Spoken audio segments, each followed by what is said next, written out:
Hey everyone, and welcome back to the channel. So today we are sitting in the Toyota Tacoma Trailhunter, and I want to go over all of the off-roading technology that this truck has to offer.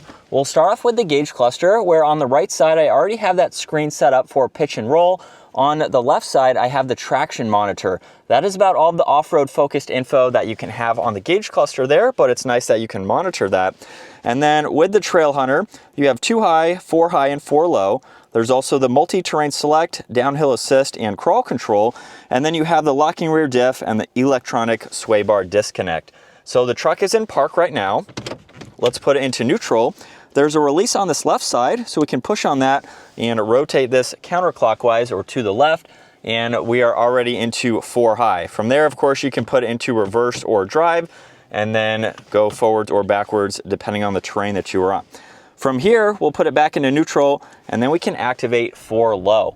4 low is going to allow us to use all of the tech features with all of these controls here. It's also going to shut off the parking brake support. So that way, kind of with the parking sensors in a sense too, you can actually use the vehicle and not have all of the driving or the daily driving technology kind of go off on you there.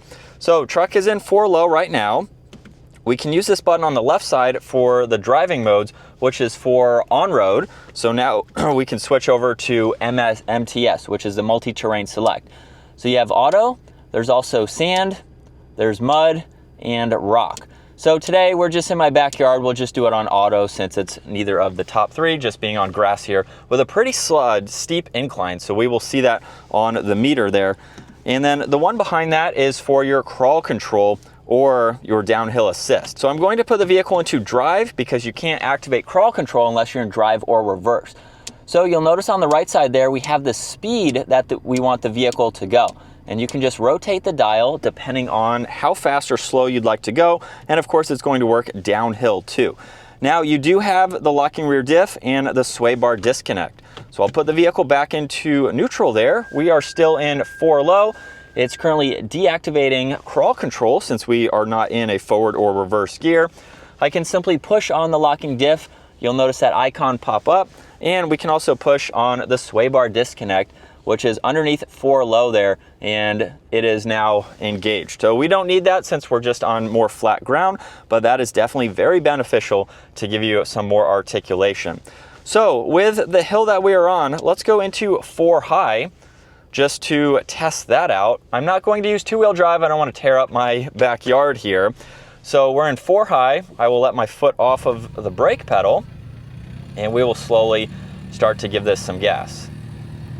And this is actually a pretty steep incline. And we're probably at 25, 26 degrees. And of course that was easy. Pretty dry conditions for today here. Now, I will be doing a forwards downhill, but we'll just go in reverse for right now. Let's just say you needed to get some more traction or you wanted to go a little bit faster. Of course, you can reverse and get ready for your next run. So from here, let's put it into neutral. We'll put it into 4 low, where now we can activate crawl control. So I'll put it into drive. We have the multi-terrain select, which is still on auto. And then for our crawl control speed, let's go to level 2. Now, what I am really impressed with crawl control for the 4th generation is that they have made it much quieter than the outgoing model. I had crawl control in my 3rd gen, and it just sounded like the mechanics were breaking. Like you could hear everything. And with this, it seems to be pretty quiet. Now, I hope I'm not tearing up my yard too much here, but we could go a little bit faster. And you really can't hear it. So of course it's doing all of the power for us as we work our way to the top of the hill. Now from here, I can deactivate it just by pushing on that button, and then we are in normal 4 low. Now, as far as the turning radius goes with 4 low here,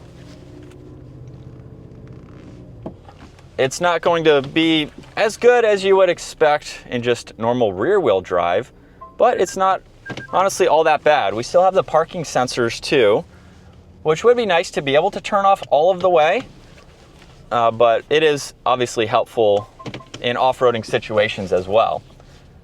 So as we go back down this hill now, we'll get to the top of the hill, and then from here, we'll activate crawl control again. So we can push on this dial. Now we have also our downhill assist too. So I'm going to keep it on the lowest setting here, and then with my foot off of the brake, it is just going to crawl down the hill. I could probably go a little bit faster, so we'll go to setting 2 here. And listen how quiet it is. It's doing all of the braking, and you can't even hear it. It's like we're riding the brake with our right foot, but it is very quiet. So that is super impressive to see how Toyota has stepped up the crawl control system, and now that was effortless. And so once we make it to the bottom here, we can put it into neutral here, put it into 4 high, make sure everything disengages, crawl control is deactivated, and then we can put it into 2 high, and we are ready to go. So really nice technology features to use in the new Tacoma, and you have some are options, so you don't have to get all of it, but it's a really nice system. This truck is super capable in its configuration, so especially with the Trailhunter, you have everything that you need to take this off the pavement. So take a look at full detailed reviews that we have on the 4th Gen Tacomas, as well as actually taking them off-road and using all of these tech features. All of those are on our channel. If you enjoyed today's video, give it a huge thumbs up and consider smashing that subscribe button so you can stay up to date with our daily uploads. I will see you all in the next video.